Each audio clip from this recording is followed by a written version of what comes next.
DK Shivakumar ಸಂಪುಟ ಬಹುತೇಕ final ಆಗಿದೆ. ಅಶ್ವವೇಗ ನ್ಯೂಸ್ನಲ್ಲಿ ನೂತನ ಸಚಿವರ ಪಟ್ಟಿಯನ್ನ ಬಿಡುಗಡೆ ಮಾಡಲಾಗ್ತಾ ಇದೆ. ಸಾಹುಕಾರ್ ವಿರೋಧದ ಮಧ್ಯೆ ಸವದಿಗೆ ಚಾನ್ಸ್ ಸಿಗುತ್ತಾ? ಮುಖ್ಯಮಂತ್ರಿ ಡಿಕೆಶಿಯಿಂದ ಲಕ್ಷ್ಮಣ್ ಸವದಿಗೆ ಕರೆ ಹೋಗಿದೆ.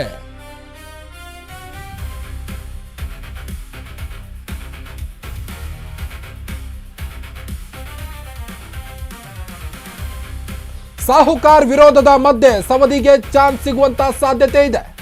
ಮುಖ್ಯಮಂತ್ರಿ ಡಿಕೆ ಶಿವಕುಮಾರ್ ಅವರು ಲಕ್ಷ್ಮಣ್ ಸವದಿಗೆ ಫೋನ್ ಕರೆ ಮಾಡಿದ್ದಾರಂತೆ. ಸಂಜೆ 4ಕ್ಕೆ ಲೋಕಭವನಕ್ಕೆ ಬಂದ್ಬಿಡಿ ಅಂತ ಒಂದು ಕಾಲ್ ಹಾಕಿದ್ದಾರಂತೆ. ಕನಕಗಿರಿಯ ತಂಗಡಗಿ, ಚಾಮರಾಜಪೇಟೆಯ ಜಮೀರ್, ವಿರಾಜಪೇಟೆಯ ಎಎಸ್ ಪೊನ್ನನ್ನಾಗೂ ಡಿಕೆಶಿ ಕರೆ ಮಾಡಿದ್ದಾರೆ. ಇವತ್ತು ಸಂಜೆ 4ಕ್ಕೆ ಬಂದ್ಬಿಡಿ ಅಂತ. ನಿಮ್ಮ ಅಶ್ವವೇಗ ನ್ಯೂಸ್ನಲ್ಲಿ ಆಡಿಯೋ ದಾಖಲೆ ಕೂಡ ಲಭ್ಯವಾಗಿದೆ. ರಾಜ್ಯ ಸಚಿವ ಸಂಪುಟ ವಿಸ್ತರಣೆಯ ಪಟ್ಟಿ ಬಹುತೇಕ ಫೈನಲ್ ಆಗಿದೆ. ಇನ್ನೇನು ಡಿಕೆ ಶಿವಕುಮಾರ್ ಅವರ ಕೈ ಸೇರೋದು ಮಾತ್ರ ಬಾಕಿ ಇದೆ. ಇದರ ಮಧ್ಯೆ ಡಿಕೆ ಶಿವಕುಮಾರ್ ಅವರು ಪರ್ಸನಲ್ ಆಗಿ ಲಕ್ಷ್ಮಣ್ ಸವದಿ, ಜಮೀರ್ ಹಾಗೂ ತಂಗಡಿಗೆ ಅವರಿಗೆ ಕಾಲ್ ಮಾಡಿ ಮಾತನಾಡಿದ್ದಾರಂತೆ. ಸಂಜೆ 4 ಗಂಟೆಗೆ ಬಂದು ಬಿಡಿ ಲೋಕಭವನದ ಹತ್ತಿರ ಅಂತ ಹೇಳಿದಾರಂತೆ. ಮುಖ್ಯಮಂತ್ರಿ ಡಿಕೆಶಿಯಿಂದ ಲಕ್ಷ್ಮಣ್ ಸವದಿಗೆ ಕರೆ ಬಂದಿರುವ ದಾಖಲೆ ಕೂಡ ನಮ್ಮ ಹತ್ರ ಲಭ್ಯವಾಗಿದೆ.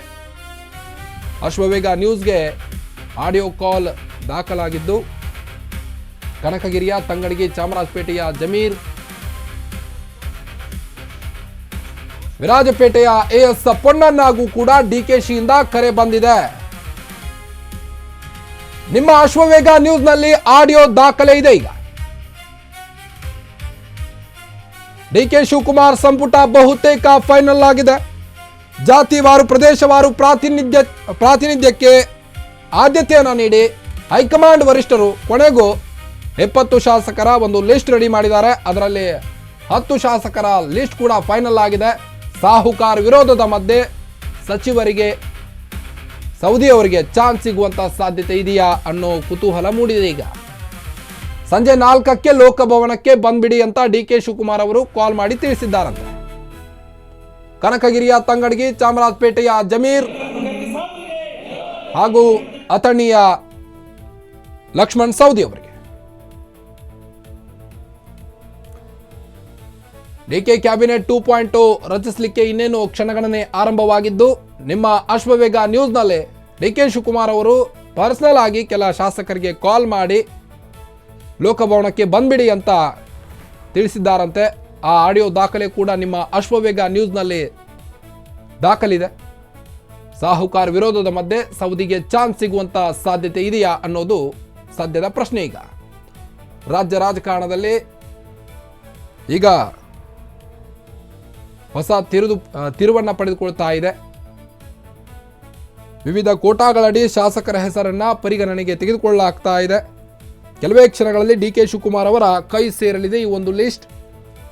ಸಂಪುಟ ವಿಸ್ತರಣೆಗಾಗಿ ಇಡೀ ದಿನ ಡಿಕೆ ಶಿವಕುಮಾರ್ ಅವರು ಕಾದು ಕುಳಿತಿದ್ದಾರೆ. ಯಾವುದೇ ಕಾರ್ಯಕ್ರಮಗಳನ್ನು ಹಮ್ಮಿಕೊಂಡಿಲ್ಲ. ಇವತ್ತು ಖಾಸಗಿ ಕಾರ್ಯಕ್ರಮಗಳಾಗಿರ್ಬೋದು, ಸರ್ಕಾರಿ ಕಾರ್ಯಕ್ರಮಗಳಾಗಿರ್ಬೋದು, ಯಾವುದೇ ಕಾರ್ಯಕ್ರಮಗಳನ್ನು ಇವತ್ತು ಹಮ್ಮಿಕೊಂಡಿಲ್ಲ. ಯಾಕಂದರೆ ಸಚಿವರ ಪಟ್ಟಿ ಅವರ ಕೈ ಸೇರಲಿದೆ.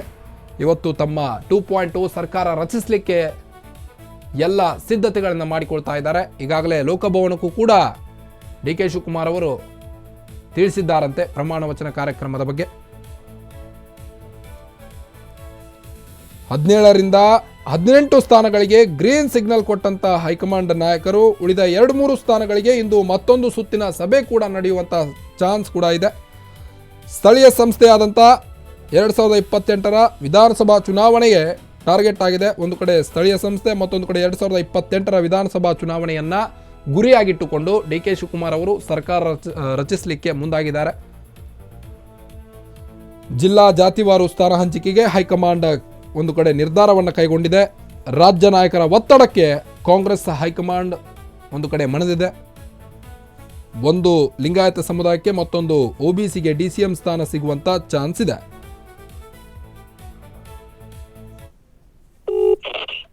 ಸರ್ ನಮಸ್ತೆ ಸರ್. ಹಲೋ ಸರ್ ನಮಸ್ತೆ. ನಮಸ್ತೆ ಸರ್ ಕಾಲ್ ಬಂದಿತ್ತು ಸರ್, ಕನ್ಫರ್ಮ್ ಆಯ್ತಾ?